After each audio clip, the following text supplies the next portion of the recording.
ಪ್ರಿಯ ಕನ್ನಡಿಗರೇ, ನಿಮ್ಮೆಲ್ಲರಿಗೂ ನಮಸ್ಕಾರ. ನೀವು ನೋಡ್ತಾ ಇದ್ದೀರಾ ಪೂಜಾರಿ ಸ್ಟೋರೀಸ್ ಯೂಟ್ಯೂಬ್ ಚಾನಲ್. ಇವತ್ತಿನ ವಿಡಿಯೋ ಗೃಹಲಕ್ಷ್ಮಿಯ 22 ಮತ್ತು 23ನೇ ಕಂತಿನ ಹಣ ಯಾವಾಗ ಬಿಡುಗಡೆ ಆಗುತ್ತದೆ ಎಂಬುದನ್ನು ನಾವು ಈ ವಿಡಿಯೋದಲ್ಲಿ ಪೂರ್ತಿಯಾಗಿ ತಿಳಿದುಕೊಳ್ಳೋಣ.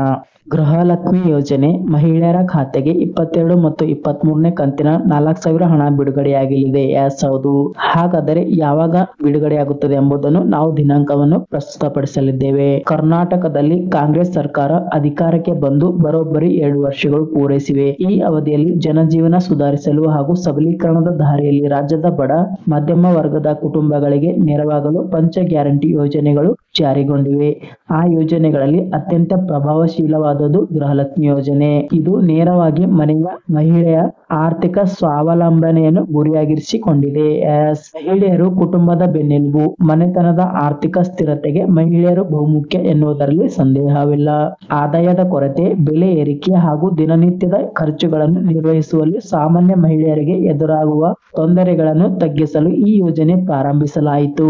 ಗೃಹಲಕ್ಷ್ಮಿ ಯೋಜನೆಯಡಿ ಅರ್ಹ ಮಹಿಳೆಯರಿಗೆ ಮಾಸಿಕ 2,000 ಭತ್ಯೆಯನ್ನು ನೇರವಾಗಿ ಅವರ ಬ್ಯಾಂಕ್ ಖಾತೆಗೆ ಜಮಾ ಮಾಡಲಾಗುತ್ತಿದೆ. ಇದರಿಂದ ಮನೆ ಖರ್ಚಿನಲ್ಲಿ ನೇರ ನೆರವು ದೊರಕುವುದರ ಜೊತೆಗೆ ಮಹಿಳೆಯರು ಸ್ವತಃ ತಮ್ಮ ಅಗತ್ಯಗಳಿಗೆ ಸ್ವತಂತ್ರವಾಗಿ ನಿರ್ಧಾರ ತೆಗೆದುಕೊಳ್ಳುವ ಶಕ್ತಿ ಪಡೆಯುತ್ತಿದ್ದಾರೆ. ಆದರೆ ಇತ್ತೀಚಿನ ದಿನಗಳಲ್ಲಿ ಹಣ ಜಮೆ ವಿಳಂಬವಾಗುತ್ತಿರುವುದರ ಬಗ್ಗೆ ಹಲವಾರು ದೂರುಗಳು ಬಂದಿದ್ದವು. ವಿಪಕ್ಷಗಳಿಂದಲೂ ಸರ್ಕಾರದ ವಿರುದ್ಧ ಟೀಕೆಗಳು ಕೇಳಿ ಬಂದಿದ್ದವು. ಕಳೆದ ತಿಂಗಳೇ ಹಣ ಬಿಡುಗಡೆ ಆಗುತ್ತದೆ ಎಂದು ಹೇಳಿದರೂ ಅದು ಮಹಿಳೆಯರ ಖಾತೆಗೆ ತಲುಪಿರಲಿಲ್ಲ. ಇದೀಗ ಸರ್ಕಾರವು 22 ಮತ್ತು 23ನೇ ಕಂತಿನ ಒಟ್ಟಾರೆ 4,000 ಹಣವನ್ನು ಸೆಪ್ಟೆಂಬರ್ 7 ರಿಂದ ಸೆಪ್ಟೆಂಬರ್ 9 ನಡುವೆ ಖಾತೆಗೆ ಜಮಾ ಮಾಡುವ ಸಾಧ್ಯತೆ ಇದೆ ಎಂದು ಮೂಲಗಳು ದೃಢಪಡಿಸಿವೆ. ವಿಶೇಷವಾಗಿ ದಸರಾ ಹಾಗೂ ನವರಾತ್ರಿ ಹಬ್ಬದ ಮೊದಲು ಈ ಹಣ ಬರುವುದರಿಂದ ರಾಜ್ಯದ ಲಕ್ಷಾಂತರ ಮಹಿಳೆಯರಿಗೆ ಹಬ್ಬದ ಖುಷಿ ದುಪ್ಪಟ್ಟಾಗಿದೆ. ಅರ್ಜಿ ಸಲ್ಲಿಸಲು ಬೇಕಾಗುವ ಮುಖ್ಯ ದಾಖಲೆಗಳು ಯಾವುವು ಎಂದರೆ, ಗೃಹಲಕ್ಷ್ಮಿ ಹಣವನ್ನು ಪಡೆಯಲು ಅರ್ಜಿ ಸಲ್ಲಿಸುವ ಬೇಕಾಗುವ ಬಹುಮುಖ್ಯ ದಾಖಲೆಗಳು: ಆಧಾರ್ ಕಾರ್ಡ್, ಗುರುತಿನ ಪುರಾವೆಗಾಗಿ ಪಡಿತರ ಚೀಟಿ, ಕುಟುಂಬದ ವಿವರಗಳಿಗೆ, ಬ್ಯಾಂಕ್ ಪಾಸ್ಬುಕ್, ಹಣ ವರ್ಗಾವಣೆಗೆ, ಮೊಬೈಲ್ ಸಂಖ್ಯೆ, OTP ಪರಿಶೀಲನೆ ಹಾಗೂ ಸಂವಹನಕ್ಕಾಗಿ. ಹೌದು, ಈ 4 ದಾಖಲೆಗಳು ನೀವು ಸಲ್ಲಿಸಲೇಬೇಕಾಗುತ್ತದೆ. ಹಣ ಪಡೆಯಲು ಯಾರೆಲ್ಲ ಅರ್ಜಿ ಸಲ್ಲಿಸಬಹುದು? ಕರ್ನಾಟಕದ ಕಾಯಂ ನಿವಾಸಿಯಾದ ಮಹಿಳೆಯರು, ಅಂತ್ಯೋದಯ, BPL, APL ಪಡಿತರ ಚೀಟಿಯಲ್ಲಿ ಕಾರ್ಡ್ ಕುಟುಂಬದ ಮುಖ್ಯಸ್ಥರಾಗಿ ಹೆಸರು ನೋಂದಾಯಿತ ಮಹಿಳೆಯರು. ಪ್ರತಿ ಕುಟುಂಬದಿಂದ ಕೇವಲ ಒಬ್ಬ ಮಹಿಳೆಗೆ ಮಾತ್ರ ಈ ಯೋಜನೆಯ ಸೌಲಭ್ಯ ದೊರೆಯುತ್ತದೆ.